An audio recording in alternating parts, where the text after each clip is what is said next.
Thank you, Adam. I'm glad I was able to accept your invitation. You caught me in Geneva, but I came back in time to, and it was very coincidental, your invitation, because I was just arriving in Geneva from Vienna, where I talked about local content on a World Bank meeting over there. And since my study on local content was limited to the oil and gas area, so I will concentrate my observations a little bit more in this sector. Nevertheless, I will make some general comments with regards to local content. The first thing I like to say is that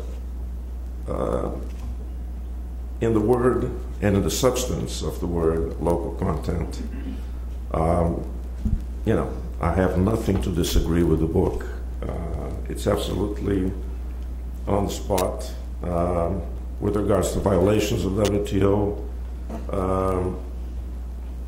Just about 3 or 4 articles in the General Agreement and the GATT 94, the TRIMS Agreement, the Government Procurement Agreement, and the Subsidies Agreement. I can find violations, possible violations there everywhere. It could be either one or all of the above. But as Jeff rightly put it, there are holes, there are gray areas, and it's not a sure thing to prove a case in the WTO. Plus, you have to prove not only that there is a violation, but that someone is being prejudiced by this violation. Sometimes it's not a very easy thing to do. So, for all these reasons, local content, it's not, from a WTO point of view, on its face, a good thing. Now, I also agree with the arguments with regards why it's not a good thing with regard to the way these policies are being implemented. And I'll go into some of these comments. It inhibits the benefited sectors from becoming more competitive. It leads to a reduction in investment in R&D. At the end, it's simply a disincentive for an investor to go into a country and for costs to rise in those investments.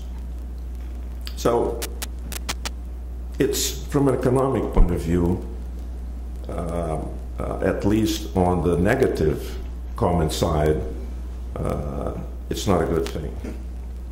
Now, there have been some successful models,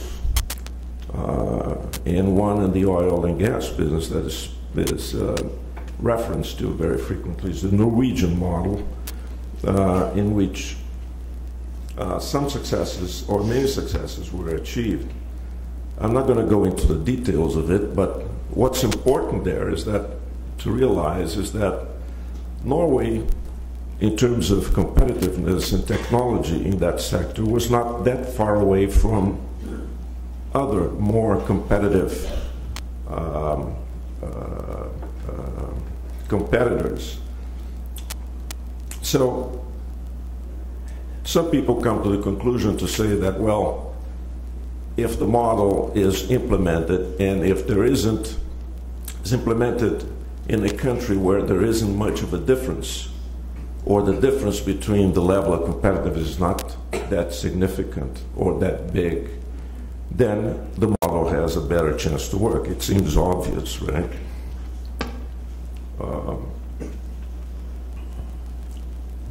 But the way these models have been implemented, another successful model, which I would suggest many developing countries to look at has been the Korean model, industrial policy. It worked. But it worked because it had very specific properties, which are, in my view, absent in most of the present models, especially in those that I looked at in the oil and gas business.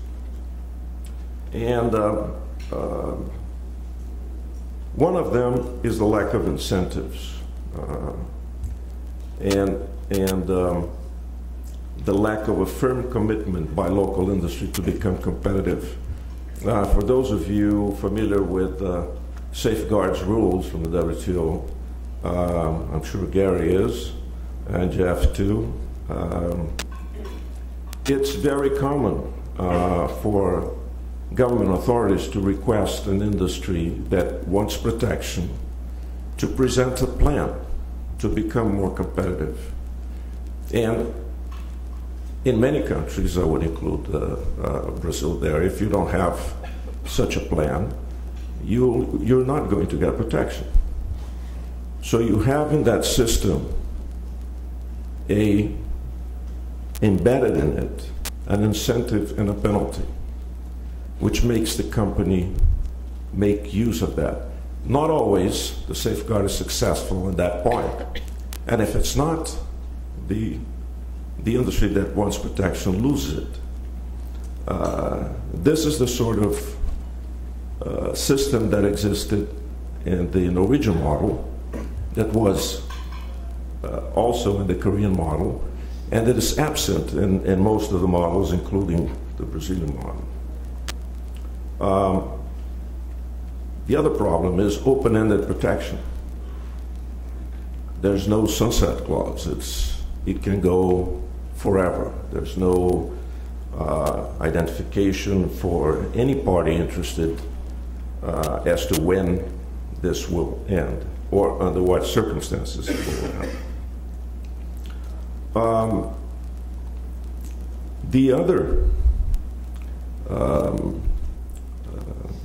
The other characteristic of the models that worked was the gradual reduction of LCRs over time, which is not present. As a matter of fact, in the models existing in the oil and gas business, usually the LCR goes up, which leads to the conclusion that most of the models are looking at maximization of LCRs instead of maximization of welfare. Maximization of welfare works. Maximization of LCR, maybe not. Most likely not.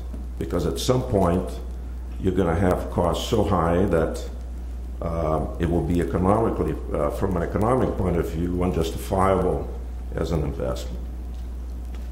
No clear goals. That's another characteristic of the present models. And of course, high administrative costs. Let me just I'm going to keep within my time. Yeah, you've got 2 minutes. All right. That's enough to conclude. I will, at this point, say that given all these things that I said, I would say that, yes, local content is a bad thing, but there's a but there. And the but is, it is much more the way it is implemented than the philosophy itself. And I would argue that in the oil and gas business, oil is a different animal. Oil countries are maybe dependent on it for its GDP totally in one end, and in the other end totally dependent on it for its consumption of energy. And in the middle you have everything in between. So it is a commodity that may be life or death for countries. So I would say that given those characteristics of oil, that maybe it's a good idea, and I'll leave that for you to chew on it, maybe it is a good idea to have some sort of understanding, multilateral understanding for oil, for local content. Thank you. Thank you, Olivia. Martin, would you care to give us a diplomatic or Canadian or typically Canadian diplomatic perspective? Well, I'll see how Canadian I can be today. First of all, congratulations on what is a timely and very useful study. We certainly have shared concerns with the United States in many third markets in terms of a whole wide range of these kinds of issues. And in fact, we have cooperated in the past on WTO cases. My expertise, though, is not there. My expertise is the Canada-U.S. relationship. And there are just a couple points I want to make, both building on the study and going beyond the study in that context. First of all, is that when you have a highly integrated economy with highly integrated supply chains, like you have between Canada and the United States, the actual impacts, the negative impacts, are even worse than presented. And I can provide a few examples of how that plays out. Second of all, is that we have an effort underway to try and build on our existing commitments in the area of government procurement, one area where these LCRs are prevalent, in the context of the TPP. And I can speak a bit about that. Obviously, it's a negotiation that's underway, so I won't necessarily get into the finer details, but I can talk a bit about what we're trying to achieve there. First of all, in terms of the impacts, you need to keep in mind in the context that we come to it is that Canada and the United States are each other's largest export markets. And one statistic that I think is useful to keep in mind as well is that 50% of our traded manufactured goods is in intermediate goods or higher, depending on the subsector. Moreover, when you take a look at the U.S. value added in imports from Canada, it's around 25%. So your average import, not just manufactured import, your average import from Canada has about 25% U.S. value added. And that reality creates a very different situation. An example of that is that the rules of origin that you use to determine what is a national product, what is a U.S. product for the purposes of applying Buy American, in this case, really do matter, and they can have actually perverse effects. I'll give you one real example. There are many others, but this is a particularly telling one. There's a manufacturer in Canada of these PVC pipes that are used in water projects. And at the time of the Recovery Act, when Buy American was expanded temporarily, thankfully, but expanded to cover water projects, this company found itself being cut off. The suppliers that were normally purchasing from it to then supply to the big U.S. project leads were no longer able to purchase because it didn't meet the Buy American requirements. The main value-added component in the PVC pipes was resin from Texas. The company that then took over and managed to take away much of the business from this company was importing its resins from places like China. Clearly not the intention. Right? But when you take a look at things from a value-added perspective, a traditional rule of origin that says manufactured in the U.S. or only doesn't actually capture where the jobs are and where the innovation is, and so forth. Another element about this, about why that's the reason why it's bad for the country applying it, another example where it shows why it's even worse than it seems like it might be for close trading partners, is the nature of how the procurement world works. For Canada, it's very rare that a Canadian company is the prime contractor that's actually making the bid. Much more likely that the Canadian company is a supplier of a good or service to the prime contractor or even to a subcontractor. In fact, in many cases, it's not even that simple. Take for example, in the world of steel products, it's the metal service centers, essentially warehouses for key metal components that buy from Canadian and US producers, warehouse the products, and then in turn sell them to construction companies. If you're running a metal service center and you're looking at one eye at Buy American and another eye at Canadian products, you might decide we're not going to stock Canadian products. It's too much of a hassle. It's just too risky that we're going to have someone come to us and say we need this very particular piece of metal support for some bridges we're making, and it's a Buy American project, so we don't need any Canadian stuff. And we've seen that with the kind of Buy American we have in place right now, and we saw that as well in the area where there was an expansion of Buy American, where traditional buyers of Canadian components would shy away from them even when they didn't really have to, out of fear that they would get pulled in to some Buy American somewhere. So the kind of local content requirements you're talking about can have a chilling effect that goes well beyond the specifics of the measure itself and meeting its requirements.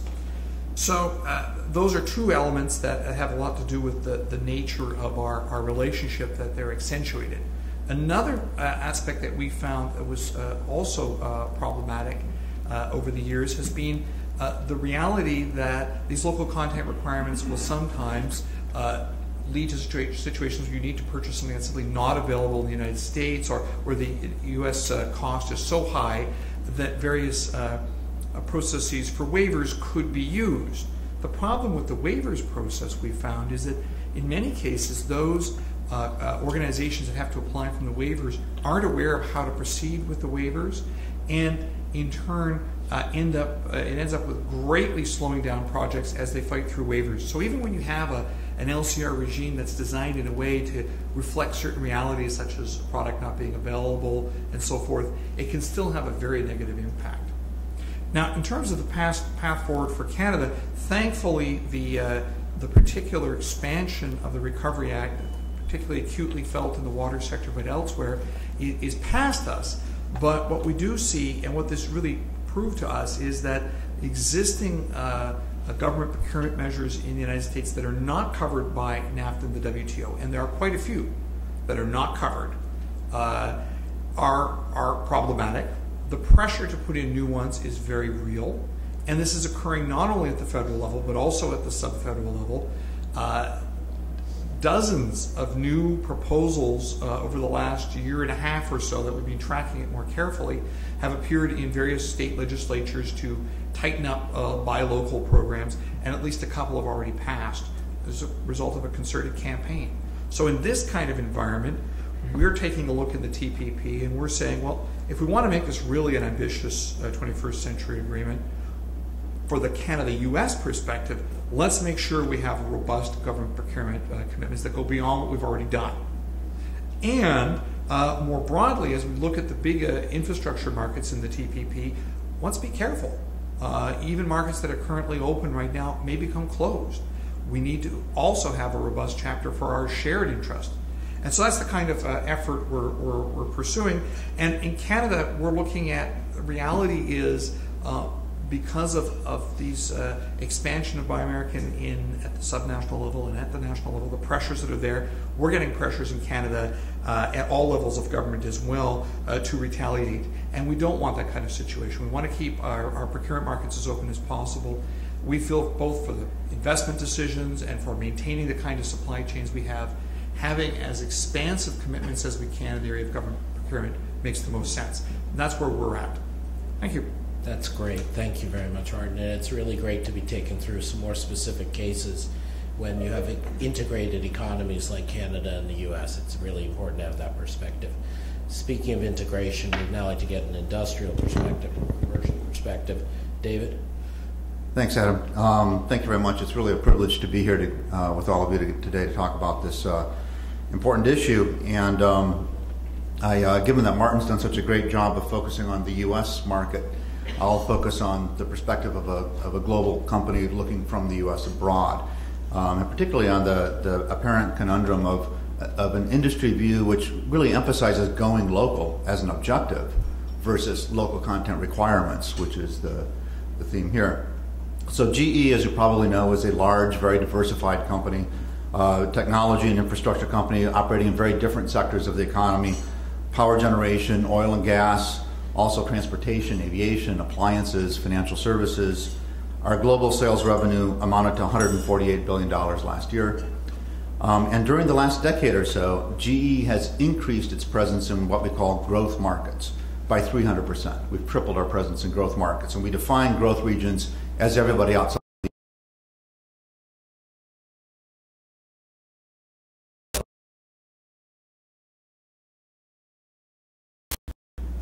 And we achieve approximately $35 billion of sales revenues in growth markets. So you can see that we're really focused on growing outside the U.S. And achieving these results has required substantial local investment in capability, in assets, and in people. So in the last 4 years, we've made more than 30 investments in manufacturing, R&D, services, and customer innovation centers in growth markets. We have over 10,000 commercial resources, meaning salespeople, focused on customers in these markets. We have a global research network, a global research center network that has R&D and innovation hubs not only in the US and Europe, but also China, India, and Brazil, that builds strategic capabilities, spreads technology, and innovates for local markets. Our slogan is, in the country, for the country. And finally, we have a global growth organization, which is led by a vice chairman of the company. So globalization is for GE, as for many other strategic and sophisticated multinational enterprises, whether US-based or not, a necessity. And globalization is all about markets and localization.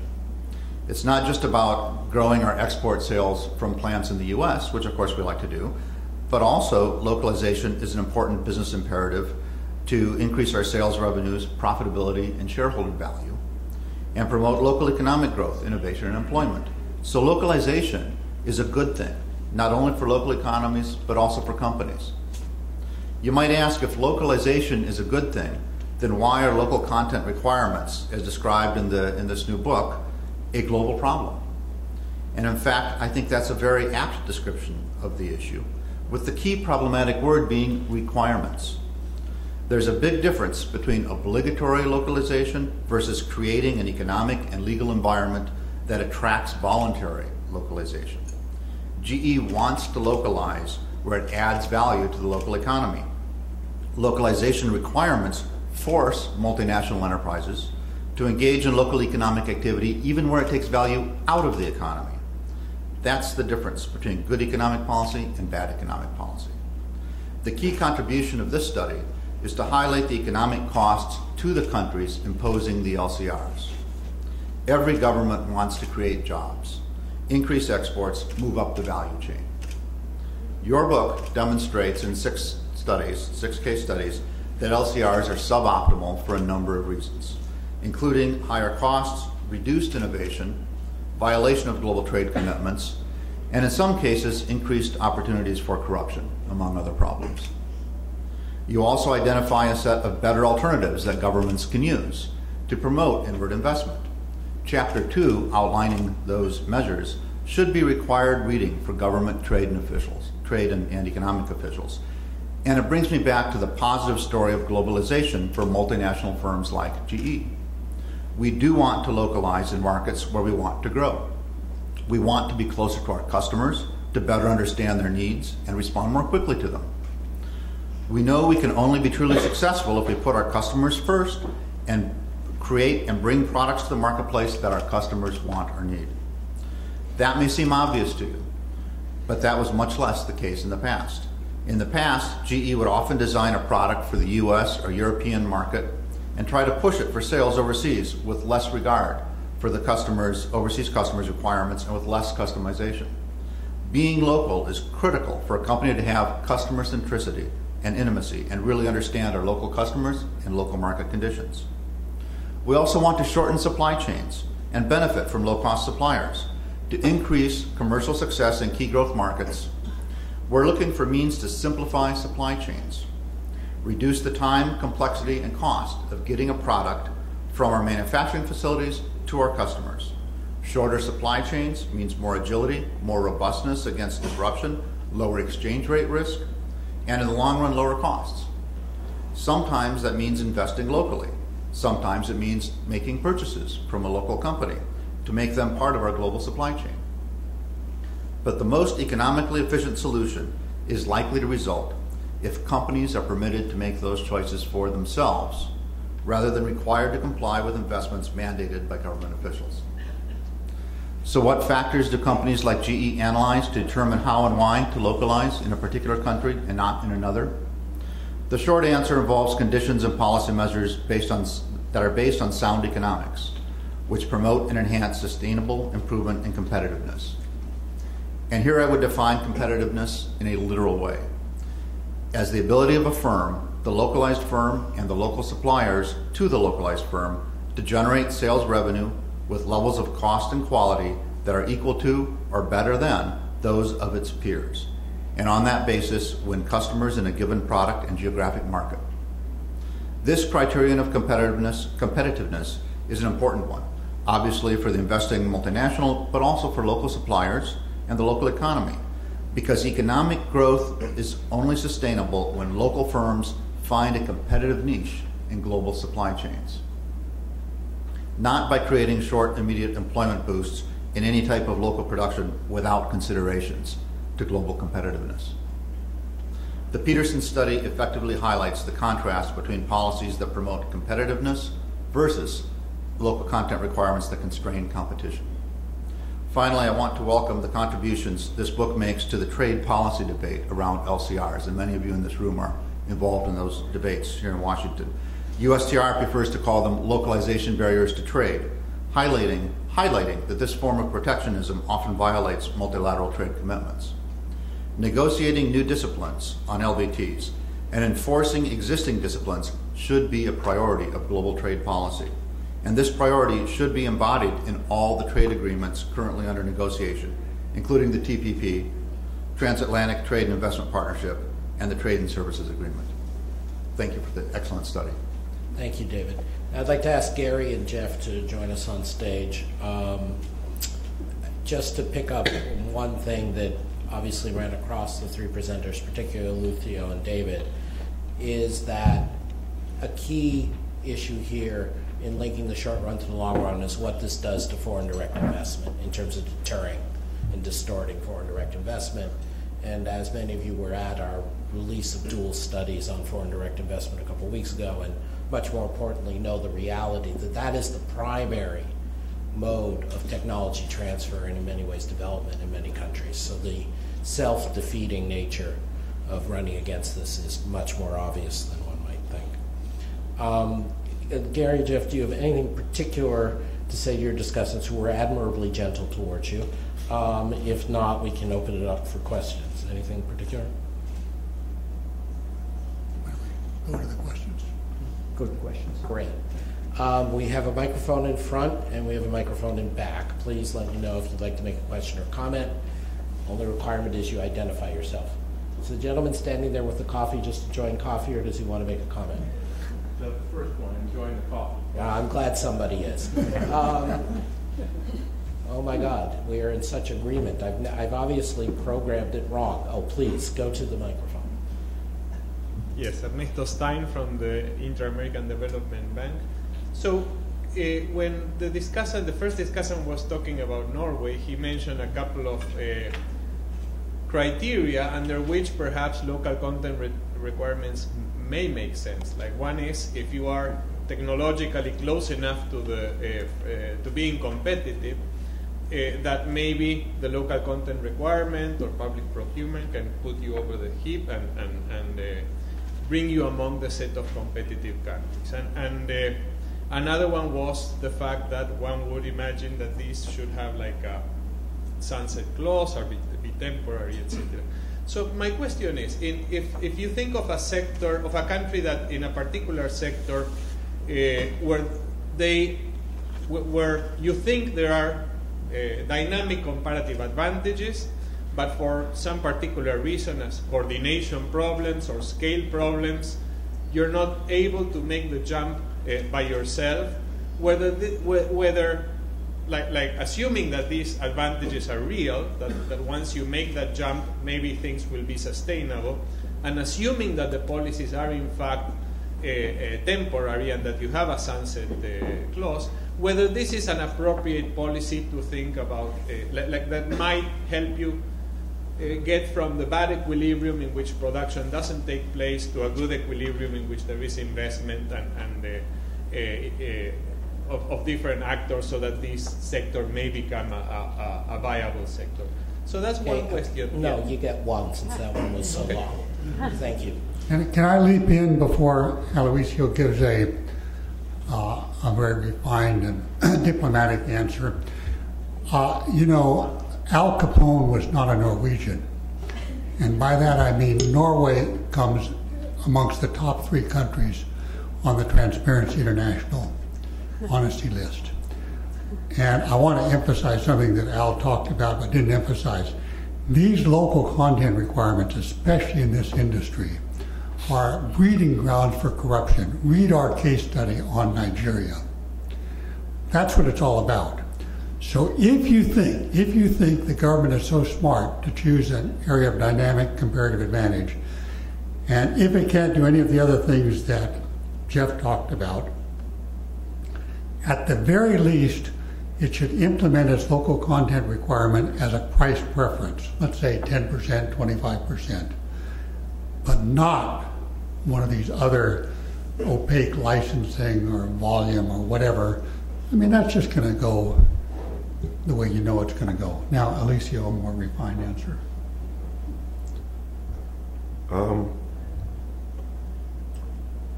If all the problems that I mentioned with regards to LCRs are non-existent in a particular environment, in a particular situation, it makes it more favorable to implement the policy.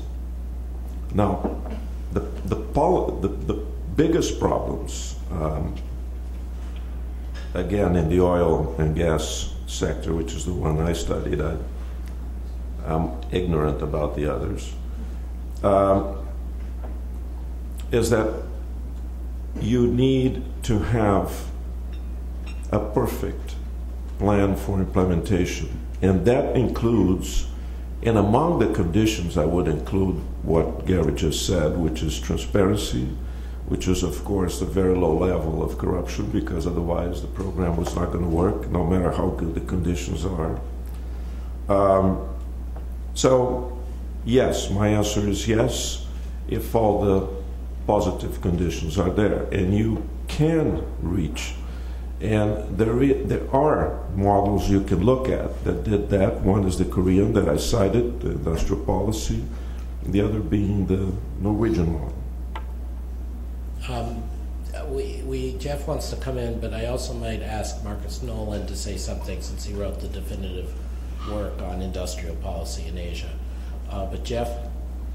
Well, I was going to address Ernesto's question a little more directly, because I think one of the things he was alluding to was the development of renewable energy industries, where many countries have been using subsidies as a means of trying to develop infant industries and achieve scale so that they can expand demand and meet it through efficient productive capacity.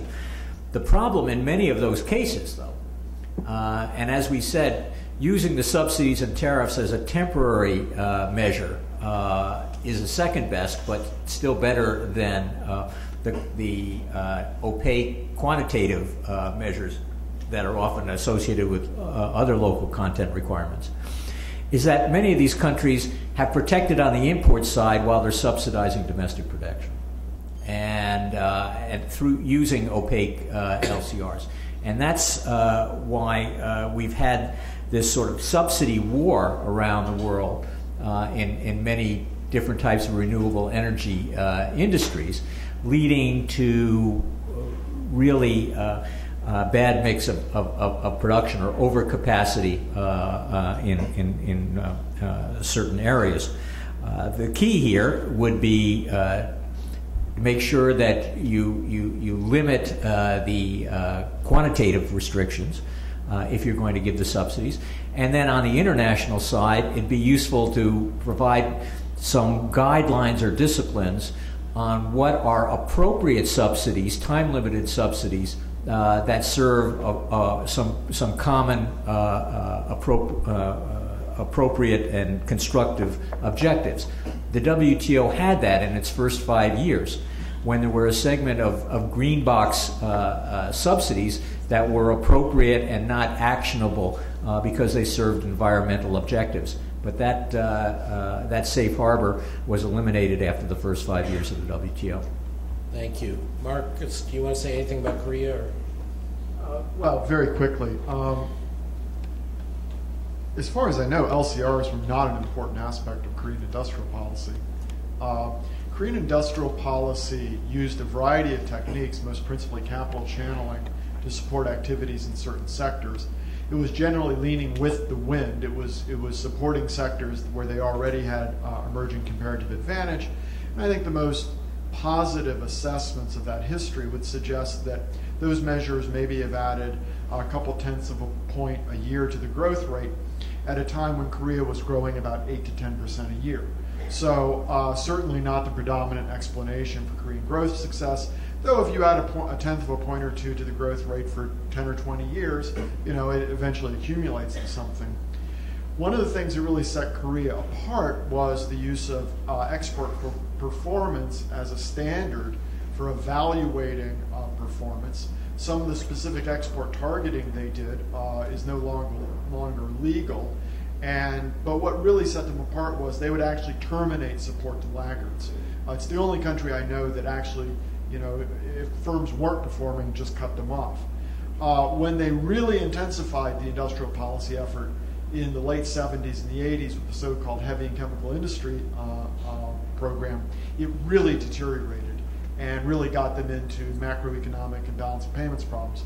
So my overall evaluation is that the likelihood of the Korean success case from sort of the 60s and 70s of being portable or reproducible to contemporary developing countries is pretty low.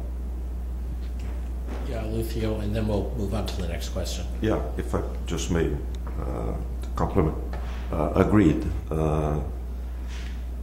The main ingredient was exactly the system of penalties and rewards, which worked. They have a goal. You didn't fulfill that goal, the benefit would be taken away. And yes, they were focused on exports, something that would be prohibited under WTO today. Nobody could reproduce the Korean model today. It would be just too egregious with regards to WTO law.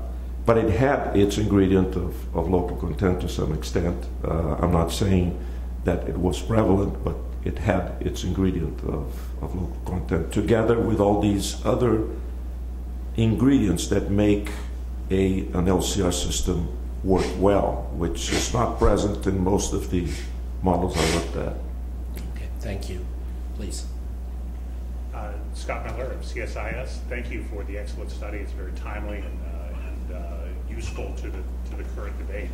I have a question. I think most of your audience here would agree that local content requirements are bad economic policy.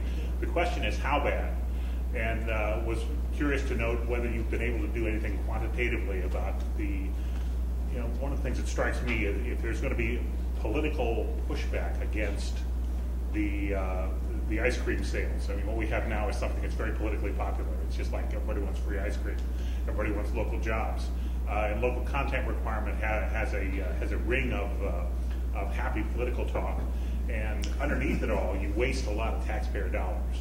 And my own sense of looking at the rise of global supply networks and the integrated regional production, particularly the examples of U.S.-Canada, given that not only does it waste a lot of taxpayers' dollars, it wastes a lot more than it did 50 years ago or 30 years ago.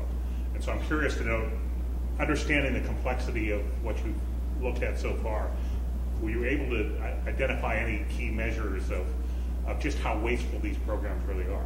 Thank you. Well, Kathleen should be up here, but I'll answer for her. If you look at the case studies we did give some pretty, I think, reasonable quantification for the Buy American and for Canadian wind turbines. And then we had to be more speculative on some of the other cases, but there's the Nigerian oil and gas as well, where I think we got some reasonable quantitative estimates. And the cost is pretty high. but take a look at those. Now, the problem in any particular case coming down the line is that it's very hard to anticipate the cost when this measure is being propounded in the state legislature or wherever it's being propounded. Because, you know, forecasting is always difficult, and you can always get these counter arguments about some great technological breakthrough or getting to the frontier of technology and so forth and so on, which really puts the burden on the opponent in those debates. And that's one reason why we come down pretty hard that if you're going to do this as a last resort,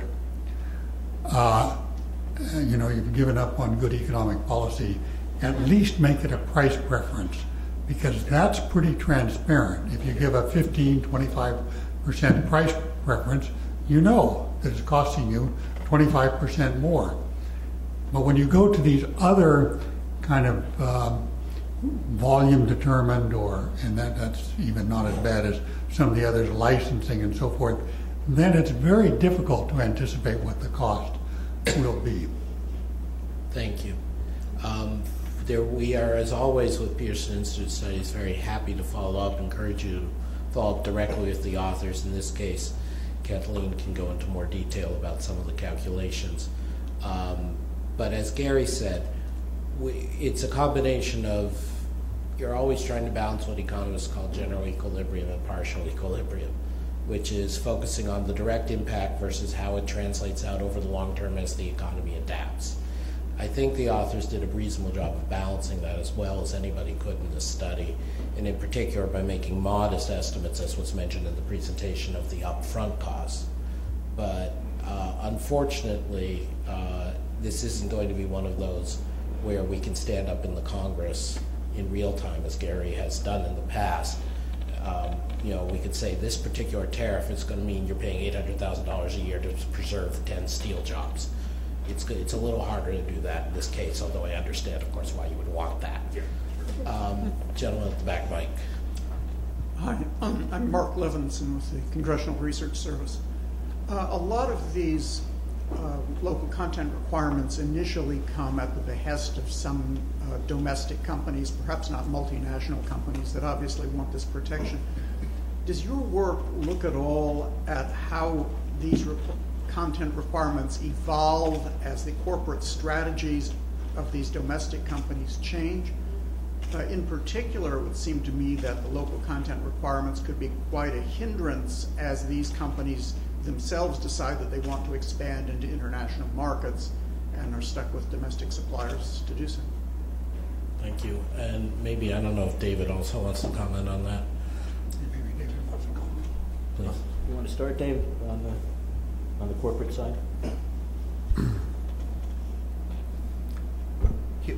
Hit me again with the key point of the question. Do you want to repeat the question, please? Sure, I'll repeat the question. The question is, what is the evidence on how local content requirements evolve as the strategies of the local companies change over time? And particularly as these local companies that were originally aided by the local content requirements themselves decide they want to be international players and now need to be able to compete internationally with a heavily domestic supply base. Right. Yeah. No. Thank you. So it's the point about the protections of responding to domestic suppliers that are not multinational. You know, I think one of the I haven't done the analysis to do an academic analysis on that, but I do think that one of the conclusions that comes out of this study and from other studies I've read on the issue is that one of the problems with local content requirements generally is that you lose innovation, you lose the dynamism. You create a subset of companies that are dependent on the protectionism that they're benefiting from. So you don't have the kind of movement that you otherwise would. Now, you know, so I think it's on the at least the evidence I've seen is kind of on the contrary, that you're not likely to get a movement, a political movement in the countries imposing these in the direction of liberalization. As they, if you're thinking, okay, well, you've got an infinite. The whole point is infinite industry. You create an industry. At some point, they'll grow up and want to go out and fight in the world. But I have yet to see. I don't know. Maybe the other people up here have some evidence, but I have yet to see a case where one of those companies says, we're ready to go out and fight the world, but we'll give up our domestic protection while we do that. No, on the contrary, I think to the extent that they do create, and it's fairly rare, I think, that they're successful in creating globally competitive industries, they want to maintain the domestic protection. But the real problem is they don't create globally competitive industries. They're behind this barrier of protectionism. They don't keep up with changes in technology, and they're not sort of thrown into the deep end of the pool to learn to swim, so they don't become competitive. Great, Jeff. Well, it's a very good question, but one that our study can't answer for a couple of reasons. One is we decided just to take the snapshot of the most recent measures since 2008. And so what you are asking for legitimately is how does this unravel over time? How does it affect the competitiveness of firms? That is a worthwhile project to do. You probably need to look at a single country or maybe look at the U.S. Buy America program over the last 70 years and see how that has evolved. We were trying to at least start the debate by looking at the recent activity on a global scale. And I think what you're suggesting is that there could be some very good follow-up studies, either here or elsewhere, that could build on the results that we have so far. We're getting a little behind here, so very brief, Lucio and Gary. I don't have evidence, but I just want to add very quickly something I mentioned earlier. If the policy has as an objective maximization of welfare, I would say that chances are that it will evolve and will let companies do whatever is best for them, whatever is best for the economy. Now, if the objective is maximization of local content, then I'm sorry, forget it. It's not going to happen. That's it. Okay, Gary? Very briefly, if you look at the Indian solar case, you will see we don't tend to name companies that are behind it, but there's pretty good description of the Indian companies which liked that particular policy. And if you read the Buy American case, I believe we do in fact name the United Steelworkers as having been behind that one primarily. Very briefly on the longitudinal effect that was raised by Mark, if you look at the history of the so-called Berry Amendment, Berry, B-E-R-R-Y, it dates from the 40s or 50s. You know, the textile companies that benefit from the Berry Amendment are not about to give it up. To be fair, I think the question is more about some developing countries where they are in the longitudinal thing, but this is an important perspective to have. The gentleman at the back mic. Geza Fekirikuri. Jeff, you have excellent. I'm sorry. Could you repeat your name and affiliation, please? Oh, I'm Geza Fekirikuri. From where? Retired. I'm sorry. Retired. Okay, thank you. Everybody knows who Geza is. No, actually, obviously, I didn't. Jeff, you had an excellent set of recommendations, but I'd like to push you a little bit. And I wonder whether Aloysius and Martin's comments might lead to some further second-best recommendations. And I say that because sometimes, you know, A, you're able to reduce the damage done by these policies, and B, maybe even sometimes discourage the application.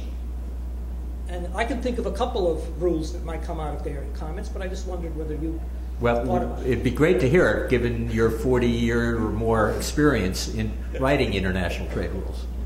Well, you haven't, well, for example, picking up Martin's point, if you said that if you're going to have local content basic on value added rather than on the location of production, and that might do two things. One, it would avoid the kind of problem that Martin highlighted, and I can think of even other cases in the U.S.-Canada context, like remember the New York subway cars? I don't really remember that famous case. So it might, A, avoid having a counterproductive result, but B, put a burden on the people applying for the local content. In other words, they have to go and calculate the value add through the chain. So, I don't know, that might just be one potential rule. Aloysius had a couple of rules, self-eliminating, clear objectives, etc. Okay, thank you. Well, the basic question is, should we develop more rules that provide effective constraints on new national actions? And the answer is yes.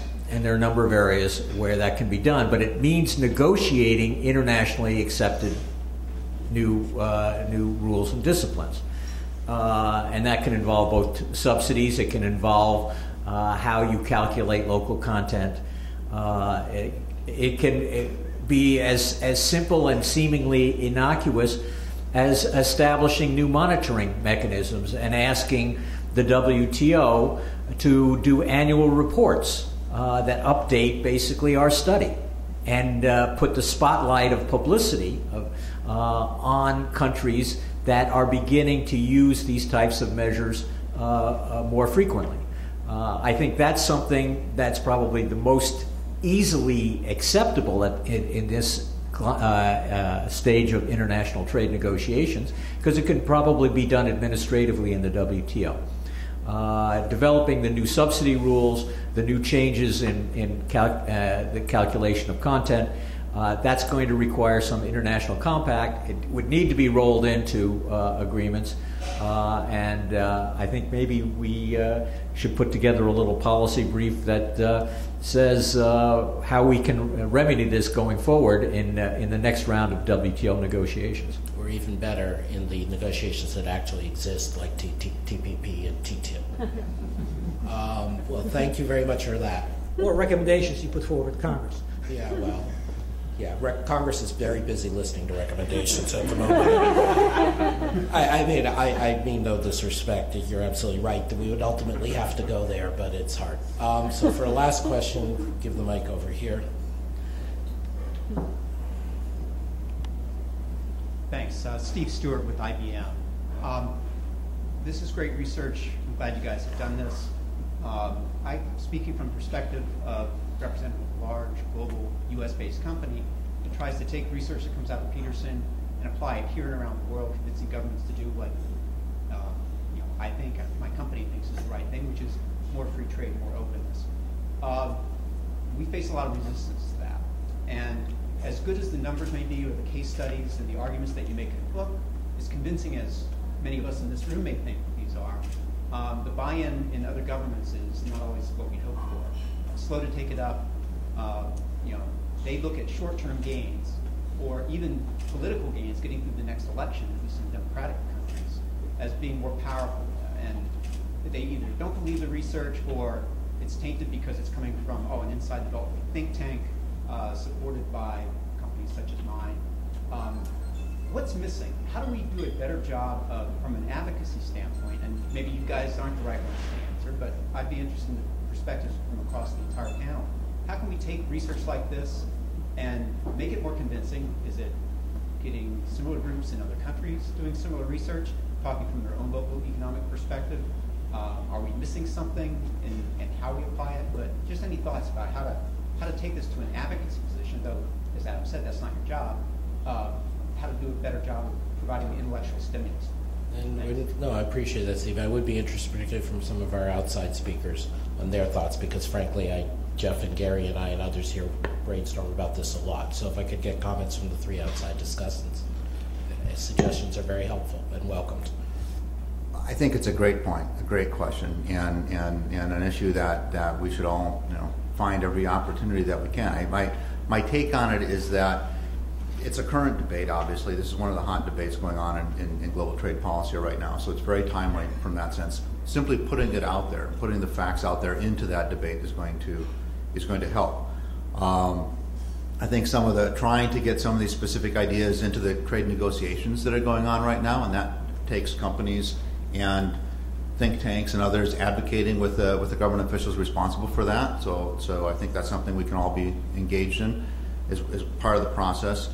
And getting the discussion going in the principal countries that are implementing these things as well is part of it. And this is where we were talking, Luisa and I were talking earlier about a similar study that SEBRI has done, and it was referred to in the Peterson report in Brazil, trying to start a discussion in Brazil on the same issue. I think the Peterson study can be taken to a lot of other places. I know Jeff and Gary have spoken at a number of conferences around APEC and other places, WTO, about the issue. I think it's the more we can keep pushing it out there to move the discussion along is kind of the best we can do at this point. And it's going to take several years. You're not going to change, Brazilian policy overnight on this, but the conversation can get started, and that's where we are now. Martin? There are all kinds of ways to come at advocacy, and we've tried pretty close to all of them. And sometimes they work for a while, but that's the problem. They only work for a while, then you have to go back at it, and that's why we're pushing as hard as we are in wherever we can in trade agreements to try and address as many of these kind of concerns as we can. That does also require advocacy, of course, because you have to sell that to your negotiating partners and sometimes to their own domestic industries. But once you've done that, you have a game that's more lasting and I think more useful for business than sort of an ongoing advocacy battle. But in terms of the issue of advocacy, we always find that the more local the story, the more details, the better. And boy, do we have lots of those stories when we get to Canada. But even so, they don't always win the day. Thank you, Lucio. Just quickly, I would say that as evidenced by the very few cases in the WTO, this is a very new issue. If it was something that was there for a long time, I'm sure there would have been more cases. Having in mind also what Jeff said about why we don't have more cases. But there are very few discussions have happened on this issue just recently. I would say in the past month, basically, we had 3 big discussions on this. We're having one here right now. We're having, of course, the book. Last week there was a World Bank sponsored conference in Vienna, but just for the oil sector. Maybe we should have something more general that would cover other sectors too. And yes, as David said, we need just to keep going because there's a lot of politics and a lot of governments involved, and you don't change those minds from one day to the next unless you're putting the subject out there. Yeah. Let me close on this note, and again, I appreciate Steve raising it. Just say a couple things from the Institute's perspective. I'm very grateful to Gary, Jeff, Kathleen for doing such excellent work and bringing it all together for us in such a clear and, to the open-minded person, I would think, persuasive form. But that's obviously not the entire game. And you look at the history of the Institute, which is really the history of international economic policy in the U.S. and in the multilateral sphere for the last 30 years. And a lot of it is not Sisyphus pushing the rock up the hill, because sometimes we do get up to the next level, or we get one boulder up and then have to find a new boulder to push. But in the end, the premise of an honest think tank, which we try to be, and I believe we are, is that ideas and best approximations of truth do in the end matter. And that's not to trivialize any of the very practical suggestions that we've heard here today, the efforts that many of our fellows make. And this runs across all our areas. I mean, trade in particular, protectionism, the chimera takes many forms. You have to keep beating it down. But similarly, there are those of us who fought deflationary macroeconomic policies from the 30s to Japan to today, or people who are fighting for financial regulation of a responsible sort, not against the financial industry, but in everybody's interest. Our job is to keep trying to put it out there. And we are willing, just to be clear, to do advocacy. We're just not lobbying. We don't do specific bills or specific companies. But the final thing I would say is, and this is not pandering, I think a lot of us here are very perfectly happy and proud to be associated with a number of multinational corporations that support the Institute because we're totally transparent about it. We believe that there are benefits to economic integration in the world through the spread of cross-border trade, cross-border supply chains, cross-border investment. We don't show favoritism to American headquartered versus other headquartered companies, except where they come from very oppressive regimes and are playing games. And we are intellectually open about that fact. I'm not trying to be defensive, and you certainly weren't asking me to be, but I just want to be very clear about this. The issue is to speak truly as strongly as possible and to get input from as many people as possible, including the people in this room, about how to make that speaking comprehensible to everybody. And we're going to keep trying. And there will be places where we will contradict our corporate friends. Gary did a policy brief a few months ago on why we should be exporting natural gas from the U.S., which certainly displeased some supporters of the Institute. We're going to keep out there trying to do the truth, and we appreciate everyone else's support and engagement in trying to get it out there. Thank you very much.